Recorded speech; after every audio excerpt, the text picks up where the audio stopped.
আমন্ত্রণ জানাচ্ছি মোফাজ্জেল হোসেন শান্ত, তরিকতপন্থী ছাত্র সংগঠনের প্রতিনিধি।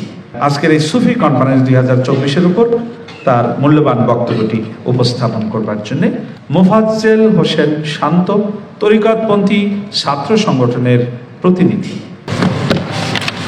সকল প্রশংসা মহান রাব্বুল আলামিনের, যিনি দয়া করে আমাদেরকে এমন একটি মহতী অনুষ্ঠান, যেখানে বাংলাদেশের বিভিন্ন জায়গার সম্মানিত সুফিগণ এবং বিশ্ববিদ্যালয়ের সম্মানিত শিক্ষকগণ সমবেত হয়েছেন, সেই অনুষ্ঠান আমাদেরকে একত্রিত হওয়ার সুযোগ করে দিয়েছেন। সকলে বলি আলহামদুলিল্লাহ। রহমতুল্লিল আলামিন, শাফিয়াল মুজনবিন, দোজাহানের পারের কান্ডারি হযরত আহমদ মুস্তাফা মুহাম্মদ মুস্তাফা সাল্লাল্লাহু আলাইহি ওয়াসাল্লামের পবিত্র নূরের কদম মোবারকে লাখো কোটি সালাম ও কদম মুছে জানাই। ধন্যবাদ জানাই মোহাম্মদী কাফেলা ঐক্য পরিষদ এবং বিশেষ করে এর প্রধান খাদেম জনাব এ আর কামরুল ইসলামকে এত সুন্দর একটি অনুষ্ঠান আয়োজন করার জন্য। সেই সাথে আমার প্রাণের সংগঠন তরিকতপন্থী ছাত্র সংগঠনের সকল সদস্যকে ধন্যবাদ জানাই এই অনুষ্ঠান সফল করতে সার্বিক সহযোগিতা করার জন্য। জনাব মহিউদ্দিন খান ফারুকী সাহেব তার প্রাণবন্ত উপস্থাপনা এবং বক্তাদেরকে সঠিক ট্র্যাক ধরিয়ে দেওয়ার জন্য ধন্যবাদ জানাই। সম্মানিত সুধী, আমাদের অনেক বন্ধু না জেনে বলে থাকেন সুফিবাদ ইসলামের কোনো বিষয় নয়। সুফিবাদ গ্রিক, পারসিক, বৌদ্ধ, বেদান্ত দর্শন থেকে এসেছে। আসলে কি তাই? আসলে মোটেও তা নয়। সুফিবাদ ইসলামের মৌলিক বিষয়। সুফিবাদ হলো ইসলামের প্রাণ। সুফিবাদ পৃথিবীর আদিমতম বিজ্ঞান। আমরা যদি একটু ইতিহাসের দিকে তাকাই, আমরা যদি একটু ধর্মের গভীরে বিশ্লেষণ করি, তাহলে আমরা দেখতে পাবো প্রত্যেক নবী এবং রাসূল প্রত্যেকের দিনে প্রত্যেকের ধর্ম ব্যবস্থায় তাসাউফ ছিল। সকল নবী এবং রাসূল তাদের মারিফত এক ও অভিন্ন। শরীয়তের মধ্যে পার্থক্য রয়েছে, কিন্তু তাদের মারিফতের মধ্যে কোনো পার্থক্য নেই। সুফিবাদ সৃষ্টির আদিমতম বিজ্ঞান। আমরা যদি তাকাই, মানব জাতির আদি পিতা হযরত আদম আলাইহিস সালাম কোন বিশেষ জ্ঞান দ্বারা তিনি ফেরেশতাদের চেয়ে সম্মানিত হলেন? কোন বিশেষ জ্ঞান দ্বারা তিনি সকল বস্তুর নাম বলে দিলেন যা ফেরেশতারা বলতে পারেনি? কি ছিল সেই জ্ঞান? সেই জ্ঞান ছিল তাসাউফ। কোন সেই বিশেষ জ্ঞান যার কারণে নূরের তৈরি ফেরেশতারা আদম আলাইহিস সালামকে সেজদা করতে বাধ্য হয়েছে? কোন সেই বিশেষ জ্ঞান যার অধিকারী হওয়ার কারণে ফেরেশতারা যখন তাকে সেজদা করতে অস্বীকৃতি জানিয়েছে, একে একে 3 বার আল্লাহ রাব্বুল আলামিন ফেরেশতাদেরকে আগুনে পুড়িয়ে ভস্ম করে দিয়েছেন? কোন সেই বিশেষ জ্ঞান, যে বিশেষ জ্ঞান দ্বারা ঈসা রুহুল্লাহ আলাইহি ওয়াসাল্লাম অন্ধের চোখের জ্যোতি ফিরিয়ে দিয়েছেন, মৃতকে জীবন্ত করেছেন? কোন সেই বিশেষ জ্ঞান, যে বিশেষ জ্ঞান দ্বারা হযরত মুসা আলাইহি ওয়াসাল্লাম লোহিত সাগরের মধ্য দিয়ে তার অনুসারীদেরকে নিয়ে পায়ে হেঁটে পাড়ি দিয়েছেন? কোন সেই বিশেষ জ্ঞান, যে বিশেষ জ্ঞান দ্বারা রহমতুল্লিল আলামিন শাফিয়াল মুজনবিন হযরত মুহাম্মদ মুস্তাফা সাল্লাল্লাহু আলাইহি ওয়াসাল্লাম হেরা গুহায় একাধারে 15 বছর ধ্যান সাধনা করে তার প্রিয় মাসুক মহান রাব্বুল আলামিনের সাথে যোগাযোগ স্থাপন করেছেন? কোন সেই জ্ঞান? আমরা জানি সাহাবায়ে কেরামের সামনেই আল্লাহ রাসূলের কালবে ওহী নাজিল হতো। সাহাবায়ে কেরাম উপস্থিত থাকতেন, আল্লাহ রাসূলের কালবে ওহী নাজিল হতো এবং ওহী নাজিলের সময় আল্লাহ রাসূলের এক এক সময় এক এক হালত হতো। জ্ঞানী গুণীজন সেটা ভালো জানেন। কখন উনি ঘেমে যেতেন, চেহারা মোবারক লাল হয়ে যেত। তাহলে সাহাবারা সবাই উপস্থিত, রাসূলের কালবে ওহী আসছে, সাহাবারা কেউ দেখতে পাচ্ছে না। জিবরাইল আলাইহিস সালাম আসছেন, কেউ দেখতে পাচ্ছে না, রাসূল দেখছেন। এটা কোন জ্ঞান? কোন সেই জ্ঞান, যেই জ্ঞান দ্বারা উনি সেই আকাশের পূর্ণিমার চাঁদকে দ্বিখণ্ডিত করেছেন? কোন সেই জ্ঞান যা দ্বারা তিনি অসংখ্য মুজিজা সংঘটিত করেছেন?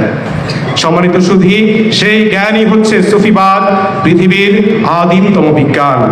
যেই বিজ্ঞানে সমগ্র বিশ্ব জাহান পরিচালিত হচ্ছে কুন ফায়াকুনে, যেই সূক্ষ্ম শক্তি দ্বারা, যেই ফায়েজ দ্বারা সমগ্র সৃষ্টি জগৎ মহান রাব্বুল আলামিন তার খোদাই প্রশাসন দ্বারা পরিচালনা করছেন, সেই জ্ঞানই হচ্ছে সুফিবাদ।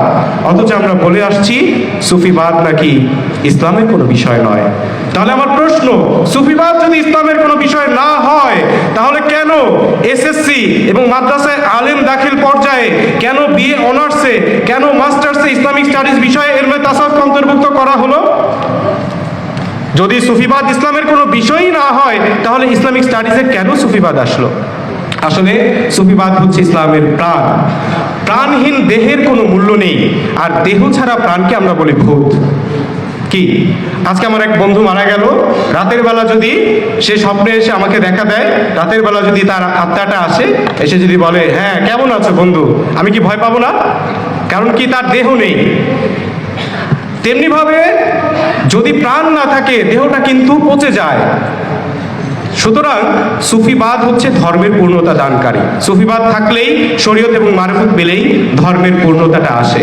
আর এই সুফিবাদের শিক্ষা আল্লাহ রাসূলের পরে তার নায়েবে রাসূল ওলি আল্লাহগণ ধারণ করেছেন, যেই কারণে এই অলৌকিক মুজেজার অধিকারী, যা নবুয়তের যুগে মুজেজা ছিল, বিলায়েতের যুগে ওলি আল্লাহগণ কারামতের অধিকারী ছিলেন।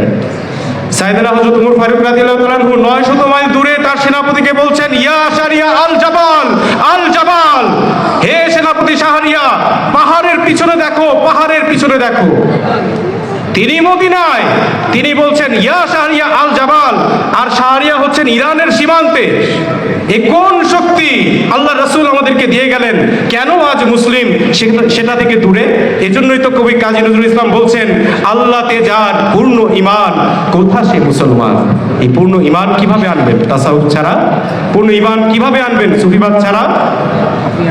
সম্মানিত সুধী, আপনারা নিশ্চয়ই অবগত আছেন বর্তমানে সুফিবাদের এক ক্রান্তিকাল চলছে। আমি যদি বলি বর্তমানে সুফিবাদ এবং তরিকতপন্থীদের জন্য কারবালার মতো একটা কঠিন সময় যাচ্ছে, তাহলে মোটেও ভুল হবে না। রক্ত ঝরছে। গত কয়েকদিন আগে শেরপুরে মুর্শিদপুর দরবার শরীফে নারকীয় নৃশংস হত্যাযজ্ঞ হয়েছে, হামলা হয়েছে, রক্তপাত হয়েছে। কিন্তু হতাশ হওয়ার সময় না এখন, কেননা মহান রাব্বুল আলামিন বলেন, তোমরা আমার রহমত থেকে নিরাশ হয়েও না। কেননা মহাকবি আল্লামা ইকবাল বলেন, ইসলাম জিন্দা হতা হে হার কারবালা কি বাত। যেহেতু এই কারবালার সময় চলছে, এই কারবালার পরে সুফিবাদের পুনর্জাগরণ হবে ইনশাআল্লাহ। তবে তার জন্য আমাদেরকে একতাবদ্ধ হতে হবে, সব বিভেদ ভুলে। এবং মাওলানা কাদরী সাহেব চমৎকারভাবে বলেছেন, সুফিবাদের শিক্ষা আমাদের মাঝে কোথায়। সুতরাং কার মুর্শিদ শ্রেষ্ঠ, কার মুর্শিদ শ্রেষ্ঠ না, এই ভেদাভেদ, সকল ভেদাভেদ ভুলে আসুন আমরা একত্র হই এবং তরিকতপন্থী ছাত্র সংগঠন একতাবদ্ধ করতে চাচ্ছে। যেহেতু এখন ছাত্র সমাজের শক্তি, যৌবনের শক্তি। রবীন্দ্রনাথ বলছেন, ওরে নবীন, ওরে আমার কাঁচা, আধ মরাদের ঘা মেরে তুই বাঁচা। এই দায়িত্ব কিন্তু আমাদের কাঁধে এসে পড়েছে, এই তারুণ্যের কাছে, এই যুব সমাজের কাছে। সুতরাং এই যুব সমাজের প্রতিনিধি হিসেবে তরিকতপন্থী ছাত্র সংগঠন উদাত্ত আহ্বান জানাচ্ছি, আপনাদের বিভিন্ন দরবারের মধ্যে যারা ছাত্র আছেন, যুব সমাজ আছেন, তারা আমাদের সংগঠনের সাথে যুক্ত হন।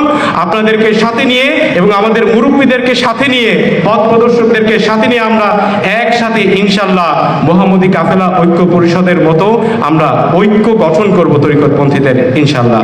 ধন্যবাদ। আসসালামু আলাইকুম ওয়া রাহমাতুল্লাহি ওয়া বারাকাতুহু।